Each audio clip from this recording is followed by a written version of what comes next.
Hello everyone, welcome to my channel Sonali and October girl. চলে এসেছি আরেকটা পনিরের নিরামিষ রেসিপি নিয়ে তোমাদের সাথে। তো চলো দেখে নাও, ভিডিওটা এন্ড অবধি দেখবে। ভালো লাগলে অবশ্যই লাইক কমেন্ট করবে আর সাবস্ক্রাইব করতে ভুলবে না আমার চ্যানেলটাকে। তো প্রথমেই কড়াই গরম করে নিয়েছি, তার মধ্যে দিয়ে দিলাম একটু গাওয়া ঘি। তো গাওয়া ঘি দিলে এই রান্নাটা একটু স্বাদটা ভালো হবে। আর তার সাথে একটুখানি বাটারও দিয়ে দিলাম। আগেরটা ঘি দিয়েছি, পরেরটা বাটার দিলাম। তো ঘি আর বাটার মিলেমিশে বেশ সুন্দর একটা ভালো গন্ধ বেরোবে, আর টেস্টও ভালো হয়, যেহেতু নিরামিষ রান্না কম মশলা পড়বে। আর এখানে আমি দিয়ে দিলাম পনির, টুকরো করে কেটে রেখেছিলাম, সেগুলো একটু হালকা ভেজে নেব। তো যেহেতু মন থেকেই রান্নাটা করছি, তাই জন্য এই রেসিপিটার সেরকম কোনো নাম আমি দিতে পারিনি। তোমরা পুরো রেসিপিটা দেখে একটা নাম আমাকে দিও, কমেন্টে আমাকে জানিও। আর যার নামটা আমার ভালো লাগবে আমি অবশ্যই এই রেসিপিটায় সেই নামটা আমি দেব। এরপর আমি একটা পেস্ট বানিয়ে নিচ্ছি। যেহেতু দই বেস্ট হবে, তাই জন্য একটু দই আমি বেশি করেই নিয়েছি। তবে মিক্সিং জারে করলে না দইটা একটু কমিয়ে নেবে। আমি লাস্টে কমিয়ে নিয়েছিলাম, কারণ বেরিয়ে চলে আসতে পারে। একটুখানি সাদা জিরে নিয়েছি, আর অনেকটা পরিমাণে একটু কাসৌরি মেথি নিয়েছি। কাসৌরি মেথি বাড়িতে না থাকলে, যদি কারোর বাড়িতে মেথি শাক থাকে, তারাও সেটা ইউজ করতে পারবে। তো পনির আমার ভাজা হয়ে গেছে। এরপর গোটা গরম মশলা, একটা শুকনো লঙ্কা আর তেজপাতা দিয়ে দিয়েছি। ওই ঘি আর বাটারের মধ্যেই আমি দিয়ে দিয়েছি, এক্সট্রা করে কোনো তেল কিছু অ্যাড করিনি। এরপর কিছু কেটে রাখা সবজি আমি দিয়ে দিয়েছি, যেমন ক্যাপসিকাম, বিনস আর গাজর। আমার ঘরে এই সবজিগুলোই ছিল। তোমাদের যদি আরও সবজি থাকে বাড়িতে, তাহলে তোমরা সেগুলো অ্যাড করতে পারো। বাঁধাকপি দিয়েও এটা ভালো লাগবে, ফুলকপি দিয়েও ভালো লাগবে, যদি শিমও দিতে পারো তাহলেও ভালো লাগবে। তবে আমার কাছে এই কটাই সবজি ছিল, তো আমি সেগুলো দিয়েই করেছি। শিমগুলো একটু ভাজা ভাজা মতো করে নেব, তবে একদম ভাজা করব না, দাঁতে কাটা মতোই রাখবো। তো এই যে দেখো, আমার পেস্ট এখানে একদম রেডি হয়ে গেছে। এরপর আমি ওই সবজিগুলোর মধ্যে একটু নুন দিয়ে দেবো আন্দাজ মতো, যাতে একটু তাড়াতাড়ি সেদ্ধ হয়ে যায়।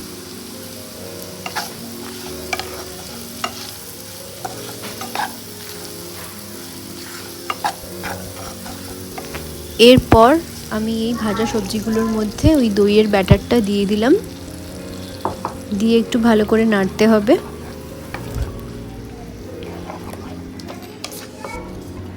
আমার ভিডিও কোথা থেকে তোমরা দেখছো সেগুলো একটু জানিও, আর আমার পাশে থেকে আমার চ্যানেলটাকে একটু সাপোর্ট করো। আর তোমাদেরও যদি কোনো ইউটিউব চ্যানেল থাকে আমাকে অবশ্যই বলতে পারো, আমি তোমাদের চ্যানেল অবশ্যই সাপোর্ট করব এবং করিও। আর এরপর আমি ওই মিক্সারের মধ্যেই একটু জল দিয়ে ধুয়ে ওই জলটাই আমি এর মধ্যে দিয়ে দিলাম, কারণ অনেকটাই দই আর মেথি আর জিরের পেস্টটা লেগেছিলো মিক্সিং জারের মধ্যে। এরপর এর মধ্যে আমি দিয়ে দিলাম একটু জিরে গুঁড়ো। যেহেতু নিরামিষ রান্না, পেঁয়াজ আদা রসুন কিছুই পড়ছে না, তো তার জন্য এটা একটুখানি মানে নিরামিষ মশলা দিয়েই হবে, মানে ঘরোয়া মশলা দিয়েই করছি। এরপর দিয়েছি অল্প একটু কাশ্মীরি লঙ্কা, আর দিলাম একটু গোলমরিচ, যাতে একটু ঝাল ঝাল মতো হয়। ভালো করে একটু নাড়তে হবে। দেখো, দইয়ের বেশ একটু ছানা ছানা ভাব চলে এসছে। এবার এর মধ্যে দিয়ে দেব ভেজে রাখা পনিরের টুকরোগুলো। একটু ভালো করে নেড়ে ছেড়ে রাখবো। রেসিপিটা ভালো লাগলে তোমরাও কিন্তু অবশ্যই বাড়িতে ট্রাই করো, ভালো লাগবে। নিরামিষের দিনে এরকম তরকারি বেশ ভালো লাগে। একটু ঢেকে রাখবো প্রায় 10 মিনিটের মতো। 10 মিনিট হয়ে গেছে। এবার আমি একটা চিজের স্লাইসের মধ্যে দিয়ে দিলাম। চিজের স্লাইস না থাকলে বাড়িতে যেরকম প্রসেস চিজ বা অন্যরকম চিজ যা থাকবে সেগুলো দিয়ে দিতে পারো। চিজ দিয়ে মোটামুটি আমি 2 মিনিটের মতো ঢাকা রেখেছিলাম। এবার আমি চিনি কিছু ইউজ করি না, যেহেতু আমি বলেইছি আমি গুড় ইউজ করি, তো তার জন্য একটু গুড় দিয়ে দিলাম। পনিরের নিরামিষ তরকারিতে একটু মিষ্টি মিষ্টি না হলে ভালো লাগবে না। তো দেখো, এই যে আমার পনিরের এই সবজিটা একদম রেডি হয়ে গেছে। তোমরা কিন্তু অবশ্যই আমাকে কমেন্টে জানাবে কি নাম দেওয়া যায় এটার। আর রেসিপিটা ভালো লাগলে অবশ্যই লাইক করবে, আর অবশ্যই কমেন্টে আমাকে জানাবে। আর যারা প্রথমবার আমার ভিডিও দেখছো তারা অবশ্যই কিন্তু আমার চ্যানেলটাকে সাবস্ক্রাইব করো, আমাকে সাপোর্ট করো।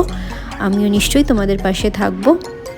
তো চলো, দেখা হচ্ছে পরের একটা ব্লগে। পরের ব্লগটা রেসিপি নাকি আমার এমনি ডেলি ব্লগ, সেটা পরের ব্লগেই দেখতে পাবে। ঠিক আছে, টাটা।